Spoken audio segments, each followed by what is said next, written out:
नमस्कार, आप देख रहे हैं लर्न द स्पिरिचुअल सीक्रेट और आज हम बात करने वाले हैं साधक माला यंत्र का उपयोग आखिर कैसे करें। नए साधक जो कि आध्यात्म के मार्ग में नए हैं और कई प्रश्न उनके मन में होते हैं, उनके मन में जैसे कि माला को लेकर, यंत्र को लेकर और साधना के स्थान को लेकर। तो सबसे पहले आज हम जानकारी आपको देने वाले हैं कि आप साधना कहाँ कर सकते हैं। कई ऐसे साधक हैं जो ये जानना चाहते हैं कि हम साधना तो करना चाहते हैं लेकिन हम आखिर शुरुआत कैसे करें। तो साधना का स्थान अपना घर होता है या कोई खुली जगह आप साधना कर सकते हैं, जैसे जंगल हो, खेत हो। लेकिन सबसे खास और सबसे उत्तम स्थान जिसे माना जाता है वो होता है आपका अपना घर। यदि अपना घर नहीं है और यदि किराए के घर में आप रह रहे हैं तो भी ठीक है, तो भी कोई समस्या नहीं है। लेकिन वो जो जगह है वो सबसे पवित्र मानी जाती है जहां पर आपका निवास रहता है। और रही बात कक्ष की, तो जिस कक्ष में हम सोते हैं उस कक्ष में भी साधना कर सकते हैं। भले ही उस कक्ष में आपके पत्नी या बच्चे सो रहे हों तो भी आप साधना कर सकते हैं। बस आप अपना आसन बिछा लीजिए, जैसा जैसा मैं आपको बताते जा रहा हूं उसको आप ध्यान रखिएगा।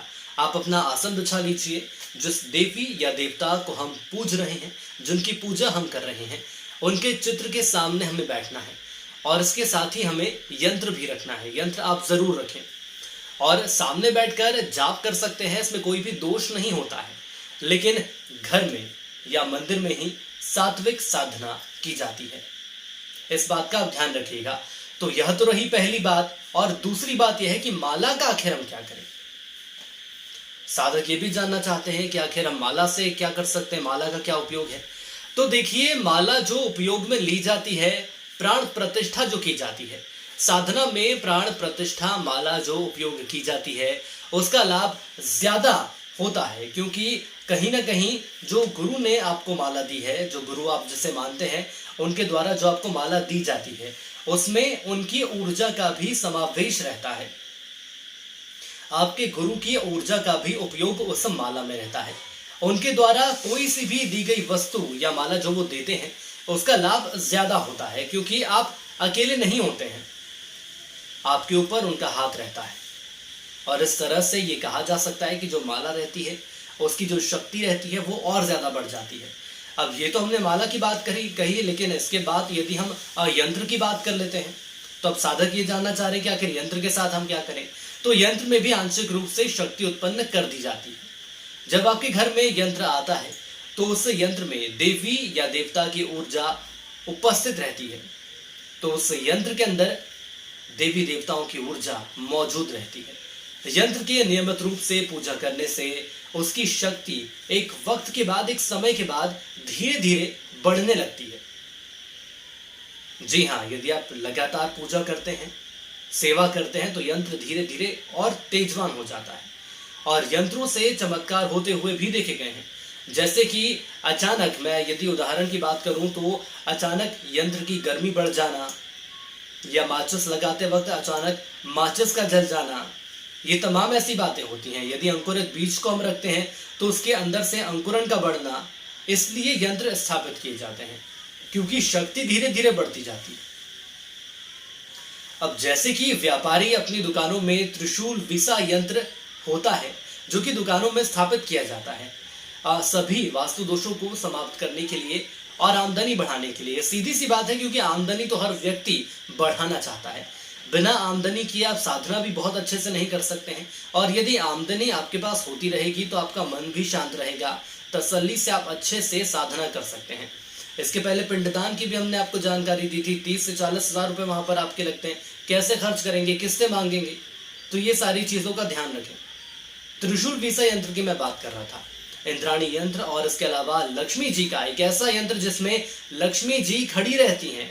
इन तमाम यंत्रों को दुकान में रखा जाता है। जो मैं बताने वाला हूं उसे खास तौर पर व्यापारी बहुत ध्यान दें। अष्ट लक्ष्मी यंत्र घरों में रखा जाता है। अष्ट लक्ष्मी यंत्र, सभी प्रकार की सुख समृद्धि के लिए अष्ट लक्ष्मी यंत्र की सेवा की जाती है।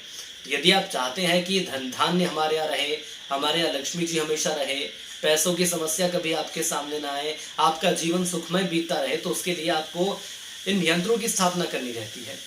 तो साधना के लिए सबसे अच्छे स्थान की जानकारी हमने आपको दी है, यंत्र के बारे में मैंने आपको बताया है।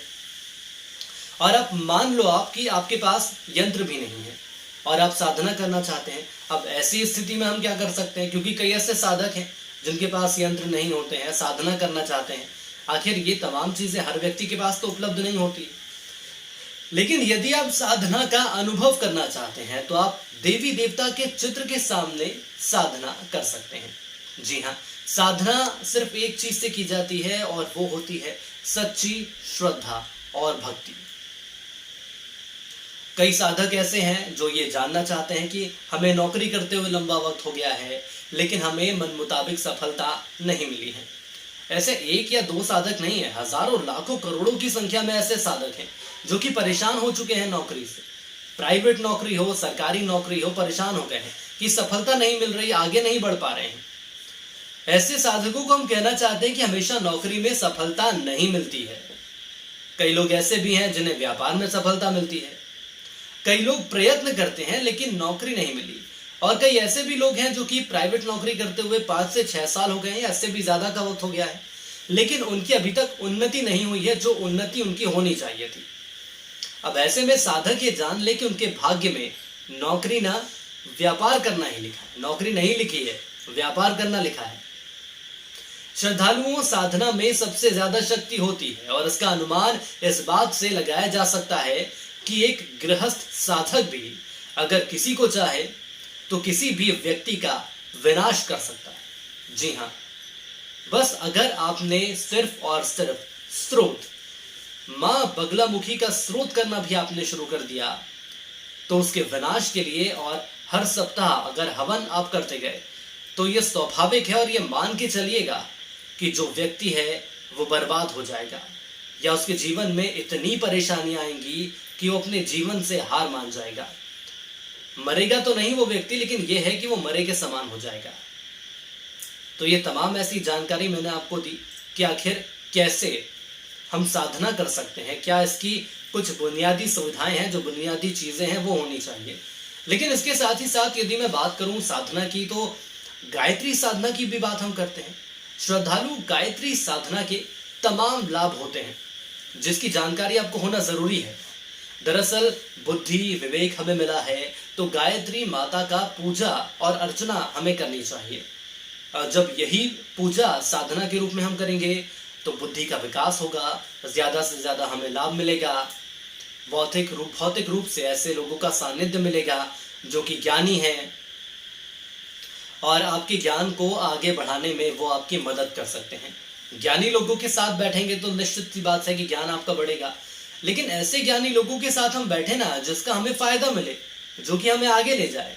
जैसे अलग अलग देवी देवताओं की साधना करने से उसका फल हमें प्राप्त होता है, जैसे कि लक्ष्मी जी की साधना करने से लक्ष्मी जी की प्राप्ति होती है, तो माँ गायत्री की साधना करने से हमें ज्ञान की, बुद्धि की प्राप्ति होती है। जो छात्र हैं, जो छात्राएं हैं, वो इस बात का ध्यान रखिए कि गायत्री साधना उन्हें करनी चाहिए।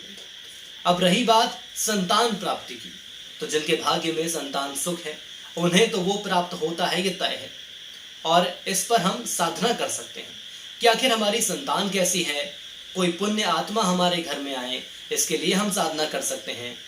मनोकामना संतान की हो वो पूरी होती है, लेकिन हमारी कोशिश यह नहीं होनी चाहिए कि हमारे घर में देवी देवताओं का आगमन हो, तभी जीवन सुखमय होगा। अगर ये हमारी कोशिश रहती है तो ज्यादा बेहतर रहेगा हमारे लिए भी और हमारी आने वाली पीढ़ी के लिए भी। तो ये तमाम जानकारी हमने आपको दी है और कोशिश ये की है कि आखिर जो शुरुआती साधक रहते हैं वो कैसे साधना कर सकते हैं, बेहतर तौर पर साधना कर सकते हैं। कुछ चीज़ें आपको मैंने ज़रूर बताई हैं, यदि इनका आप ध्यान रखेंगे तो साफ तौर पर कहा जा सकता है कि साधना आप लगातार तेज़ी से करेंगे, तपोबल आपका बढ़ेगा। लेकिन एक बात का आप ज़रूर ध्यान रखिएगा कि हमें सच्ची श्रद्धा रखनी होगी, क्योंकि साधकों बिना सच्ची श्रद्धा के आपकी साधना भगवान तक नहीं पहुंचती है। तो सच्ची साधना से, सच्चे तपोबल से और सच्ची ऊर्जा से यदि आप साधना करेंगे तो निश्चित तौर पर स्वाभाविक है कि ईश्वर जल्द से जल्द, देवी देवताएं जो है वो जल्द से जल्द आपकी साधना तक पहुंचेंगे और आपकी मदद करने के लिए आपके साथ आएंगे। तो आज के लिए इतना ही, मुझे दीजिए इजाजत। नमस्कार।